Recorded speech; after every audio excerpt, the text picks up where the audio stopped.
मैं Neeru, course with Neeru में आपका स्वागत करती हूँ। पाइथन में आज हम स्ट्रिंग फंक्शंस पढ़ेंगे। तो चलिए शुरू करते हैं। पहला स्ट्रिंग फंक्शन है एंड्स विद। ये फंक्शन चेक करता है कि सब स्ट्रिंग मतलब होता है एक छोटी सी स्ट्रिंग। हमारी जो स्ट्रिंग है उसका लास्ट का जो पार्ट है और जो सब स्ट्रिंग हमने पास की है वो उसके साथ एंड हो रहा है या नहीं। अगर एंड हो रहा है तो ट्रू रिटर्न होगा, नहीं तो फॉल्स रिटर्न होगा।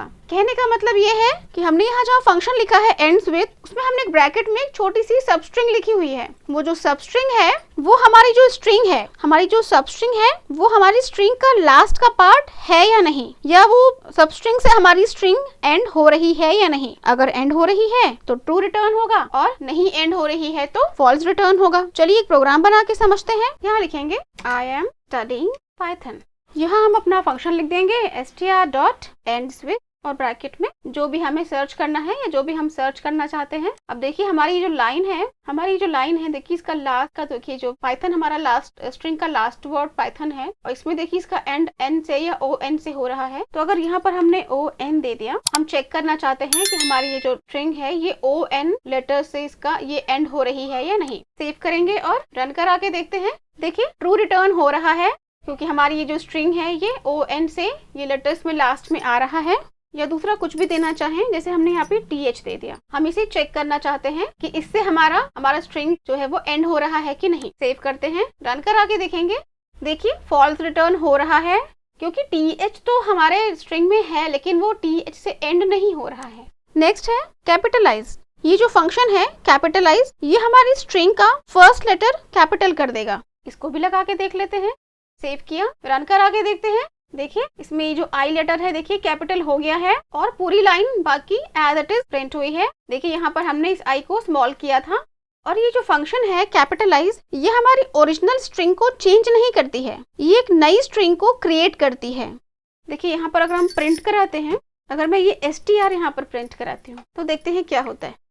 देखिए पहली वाली लाइन जिसमें आई कैपिटल है ये वो लाइन है जहां पर हमने फंक्शन लगाया हुआ है कैपिटलाइज, और ये जो सेकेंड वाली लाइन है ये वो है जहां पर हमने सिंपली अपने स्ट्रिंग को प्रिंट कराया है। इसका मतलब क्या हुआ कि हमारी ओरिजिनल स्ट्रिंग तो ये है जिसका पहला लेटर स्मॉल है, लेकिन कैपिटलाइज जो फंक्शन है उसने हमारी स्ट्रिंग का पहला लेटर कैपिटल करके हमें रिटर्न किया है। उसने हमारी ओरिजिनल स्ट्रिंग में कोई भी चेंज नहीं किया है। अगर हम चाहते हैं कि हमारी ओरिजिनल स्ट्रिंग चेंज हो जाए, मींस हमारा ये जो स्मॉल आई हमने लगाया है ये कैपिटल हो जाए, तो उसके लिए हमें इस फंक्शन को एक दूसरे वेरिएबल में स्टोर करना होगा। देखिए str1 में हमने इसे स्टोर कर लिया। अब यहाँ पर हम str1 को प्रिंट कराएंगे। सेव करते हैं और रन करा के देखेंगे अभी क्या हो रहा है। देखिए ये जो हमारी पहली वाली स्ट्रिंग है आई, देखिए ये कैपिटल हो गई है ना। मींस इसने हमारे ओरिजिनल जो हमारी स्ट्रिंग थी उसको उसने कैपिटल करके और str1 में स्टोर हो गया है वो जा करके, और हमने उसी को प्रिंट करा दिया है। नेक्स्ट फंक्शन होता है रिप्लेस। ये फंक्शन क्या करता है, किसी ओल्ड वैल्यू को न्यू वैल्यू से रिप्लेस कर देता है। अभी जो हमारी स्ट्रिंग है आई एम स्टडीइंग पाइथन, हमें इसमें पहले हम अपना फंक्शन लिख लेते हैं रिप्लेस। हम चाहते हैं ये पाइथन का जो y है इसे हम रिप्लेस करना चाहते हैं, तो इसमें हमने अपना ओल्ड जो हमारी वैल्यू है वो दी हमने, और उसके बाद यहाँ पर हमने इसे न्यू वैल्यू दे दी। चलिए इसे सेव करते हैं और रन करा के देखते हैं। देखिए प्रिंट हो रहा है आई एम स्टडीइंग, और देखिए पाइथन में y की जगह z हो गया है।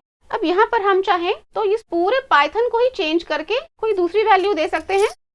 यहाँ देखिए हम चाहते हैं कि इस पाइथन की जगह जावास्क्रिप्ट हो जाए। इसे हम सेव करते हैं और रन करा के देखते हैं। देखिए प्रिंट हो रहा है I am studying JavaScript. Next function है फाइंड। फाइंड फंक्शन ये सर्च करता है कि क्या ये जो वर्ड हमने अपने इसमें जो पैरेंथेसिस के अंदर जो हमने वर्ड पास किया है ये हमारी स्ट्रिंग में है या नहीं, एग्जिस्ट करता है या नहीं। और अगर ये है, जहाँ पर भी ये फर्स्ट टाइम एग्जिस्ट करता है उसकी स्टार्टिंग की इंडेक्स ही हमें रिटर्न कर देता है। ठीक है, अगर हमारे स्ट्रिंग में ये वर्ड 2-3 बार अगर रिपीट हो रहा है तो ये पहला वाला जहाँ भी फर्स्ट टाइम ये वर्ड उसे मिलेगा उस स्ट्रिंग का स्टार्टिंग का इंडेक्स ये हमें रिटर्न करेगा। प्रोग्राम बना के देखते हैं। यहाँ लिखेंगे फाइंड। अब हमारे पाइथन में ओ है, हम चाहते हैं ओ को ही सर्च करना, तो यहाँ पर हम ओ सर्च कर रहे हैं। देखिए सेव किया है मैंने, रन करा के देखते हैं। देखिए 18 प्रिंट हो रहा है। ये 18 ओ की इंडेक्स वैल्यू है। और यहाँ पर हम कोई और कुछ भी करा सकते हैं, जैसे हमने यहाँ पर लिखा, जैसे यहाँ पर हमने फ्रॉम लगा दिया और यहाँ पर एक बार और from I am from studying Python from codes with Neeru. अभी हम ये सर्च कराना चाहते हैं कि ये फ्रॉम हमने यहाँ पर देखिए 2 बार रिपीट किया है, तो हम यहाँ पे फ्रॉम को ही सर्च कराएंगे। सेव करते हैं और रन करा के देखेंगे। देखिए 5 प्रिंट हो रहा है। ये 5 कौन सी वैल्यू है?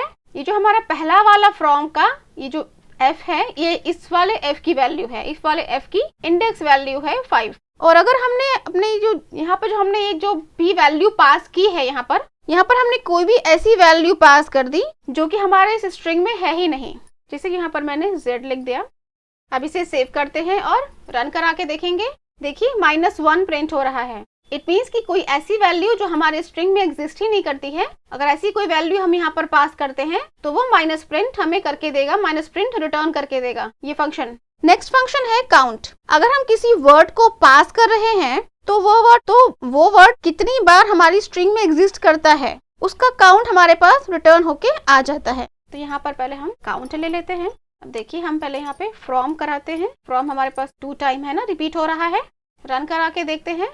देखिए 2 प्रिंट हो रहा है क्योंकि ये फ्रॉम हमारी स्ट्रिंग में 2 बार रिपीट हो रहा है। अब अगर हम यहाँ पे सिर्फ ओ को सर्च करना चाहें, ओ देखिए यहाँ पे देखिए 4 प्रिंट हो रहा है। देखिए मीन्स ये ओ जो है हमारी पूरी स्ट्रिंग में 4 बार रिपीट हो रहा है। एक यहाँ फ्रॉम में, दूसरा यहाँ पाइथन में, तीसरा फ्रॉम में और चौथा कोड्स विद नीरू के कोड्स में। चलिए अब प्रैक्टिस क्वेश्चन देख लेते हैं। पहला प्रैक्टिस क्वेश्चन है write a program to input user's first name and print its length.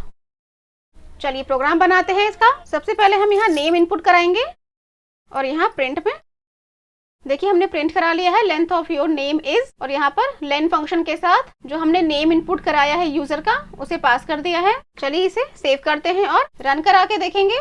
देखिए इसने मुझसे मेरा नेम मांगा है, मैं यहाँ पर अपना नेम दे रही हूँ। देखिए इसने हमें बताया length of your name is 7, means मेरे नेम की जो लेंथ है वो 7 है। नेक्स्ट प्रोग्राम है write a program to find occurrence of dollar in a string. हमें कोई स्ट्रिंग लेनी है जिसमें हमें डॉलर की अकरेंस को फाइंड करना है। तो सबसे पहले हम str ले लेते हैं, कोई स्ट्रिंग। देखिए यहाँ पर हमने यहाँ पर कोई भी स्ट्रिंग ले ली है, उसमें हमने 2-3 बार डॉलर को रिपीट किया हुआ है। अब इस डॉलर की ही अकरेंस हमें फाइंड आउट करनी है। तो यहाँ पर हम प्रिंट ले लेते हैं, यहाँ लिखेंगे str.count। यहाँ देखिए हमने $साइन ले लिया है। अब इसे सेव करेंगे और रन करा के देखते हैं। देखिए 4 प्रिंट हो रहा है, मीन्स हमारे इस स्ट्रिंग में ये $साइन 4 टाइम रिपीट हुआ है। चलिए काउंट करते हैं, 1 2 3 4। सही है, हमारी इस स्ट्रिंग में $4 टाइम रिपीट हो रहा है। वैसे तो बहुत सारे स्ट्रिंग फंक्शंस होते हैं, मैंने कुछ इंपॉर्टेंट स्ट्रिंग फंक्शंस आपको बताने की कोशिश की है। और अगर कुछ ऐसे स्ट्रिंग फंक्शंस हैं जिन्हें आप पढ़ना चाहते हैं तो आप मुझे कमेंट कीजिएगा, डालूंगी वीडियो बना करके।